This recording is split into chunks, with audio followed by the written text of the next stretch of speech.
panning is one of the main techniques that we need to do properly when it comes to mixing and mastering. We need to know to balance well in order to create a stereo width and in order to create a good listening experience for anybody. And I often get students who really don't know how to balance certain genres or certain types of instruments, and they are often kind of in a confusion as to how to balance or how to pan certain instruments, whether it should be in the center or to the right or to the left.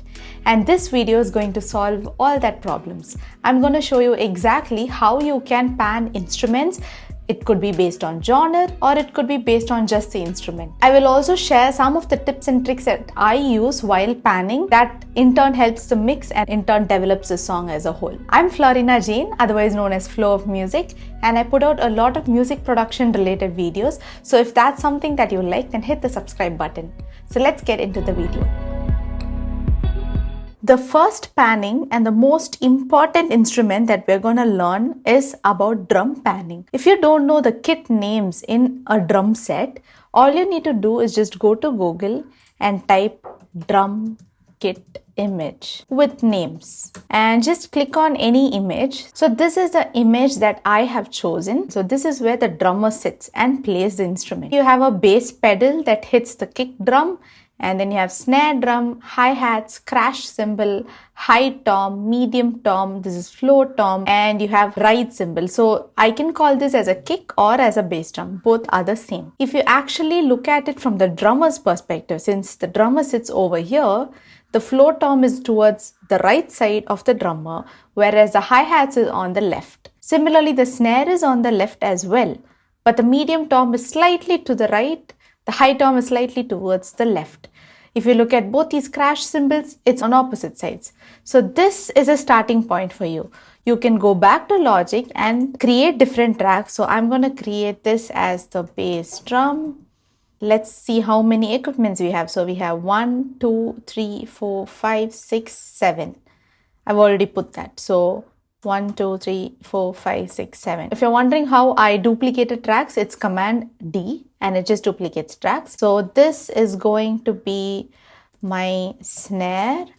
This is going to be hi-hat. We have cymbal 1, cymbal 2, and then I'm going to name high tom, medium tom, and floor tom in this manner. Tom 1, tom 2, floor tom, and let's just double check if I have missed something. Bass pedal is used to hit the bass drum. Alright, so that's not going to be counted as an instrument. So these are the different drum kits, and once you put them, let's pan it. So the snare, if you look at it from the drummer's perspective, it's on the left side. It's not to the far left of the drummer, it's somewhat to the left. So I am going to probably do -25.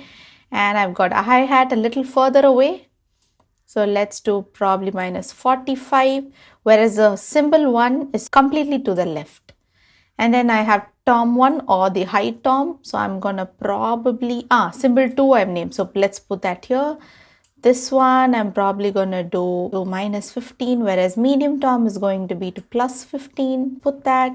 And finally I've got the floor tom, which is to the hard right to some extent. So probably I'm going to do 40, maybe 45. This is subjective. So this is how probably I will pan the drums. And now it gives you that originality feeling, and it still gives the same vibe that you get from a concert, the way the drum is played and all that. So that's one way of panning drums. You can do it from the drummer's perspective. You can even do it from the audience's perspective, which is just the opposite. So the audience sit right opposite to this, right? Then for them, the snare drum is going to be on the right, hi-hat on the right, whereas floor tom on the left, medium tom on the left. It's exactly going to be the opposite.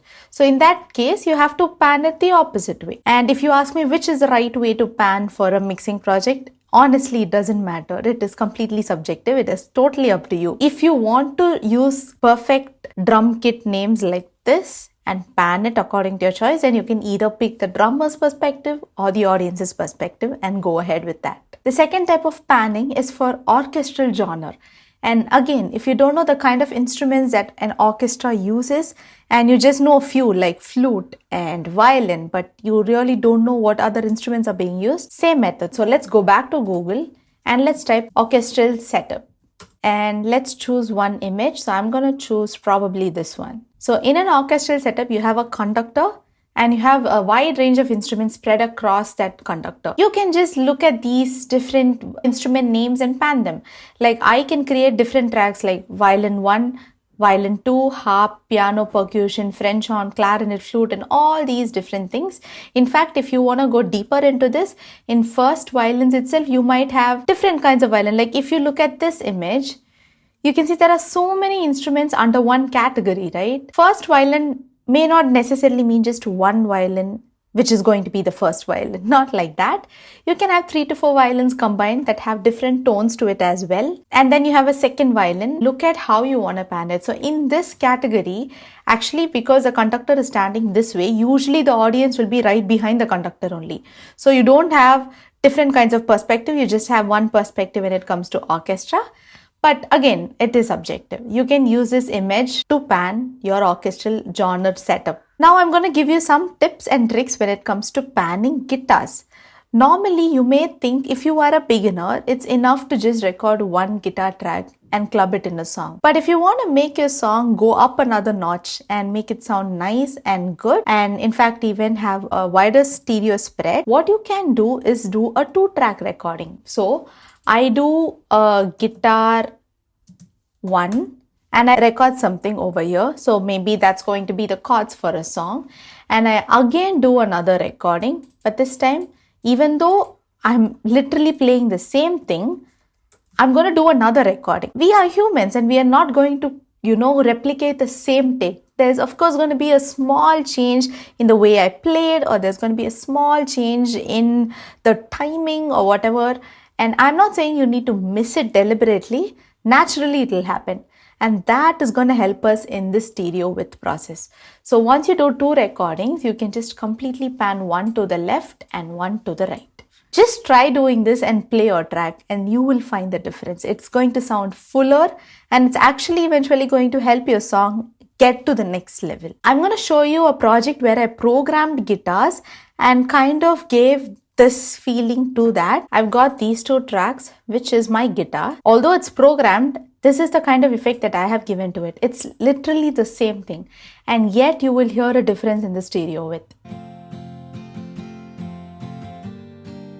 If I turn one of it off and put it in the center, it's all right, but then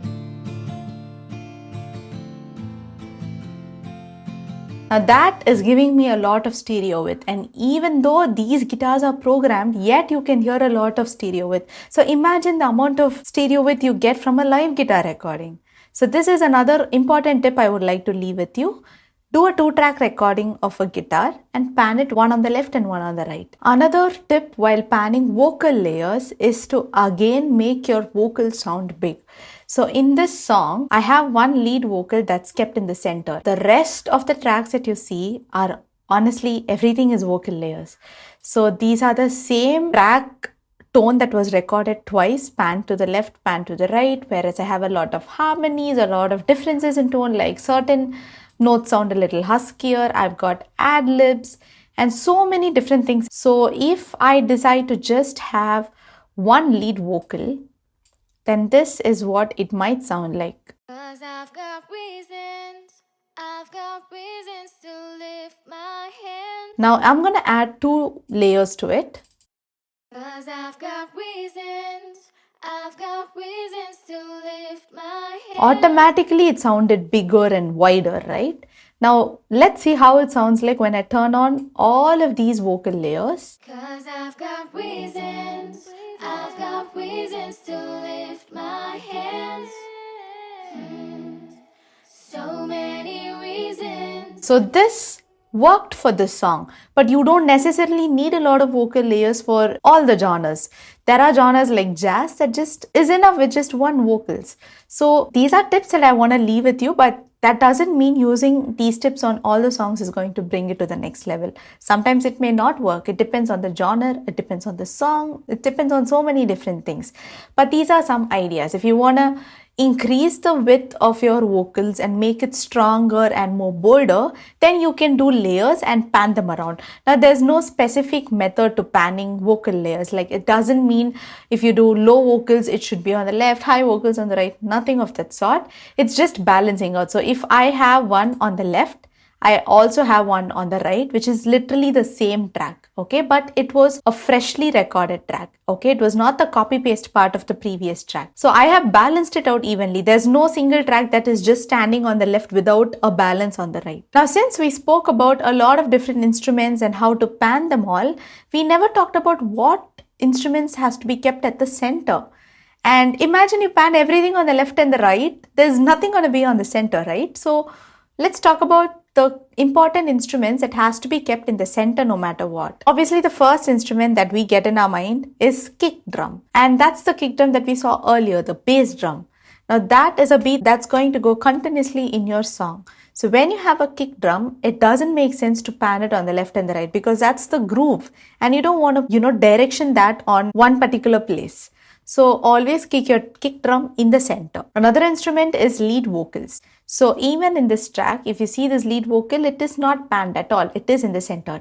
Every other track is actually adding on to the lead vocal. These tracks are not overpowering the lead vocal. They are supporting the lead vocal.